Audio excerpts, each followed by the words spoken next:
Question 13 is 2 marks. The question asks to find the interquartile range. So, to do that, you'll first need to know what's the interquartile range.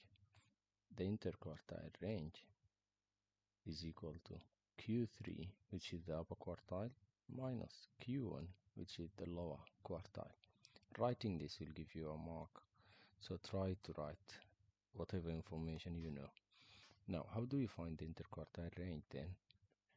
We first need to find the median. Okay, how do we find the median? We play gambling, cross, cross, cross, cross, cross, cross, cross. This is nice.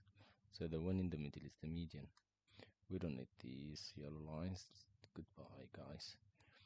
After you do that, then make these into 2 groups. This is one nice group and this is one nice group. If you find the median on the right group, that's Q3. Okay, then how do you find it? We do the same game. Cross one, cross one, cross one, cross one. You got the median here? This is Q3. So this is 20. Now cross here. You got that? Yeah, so that's Q1. Now the interquartile range is 20 minus 12, which is 8. And that's it. How was it? Was it fun? Yep. Now let's answer question 14.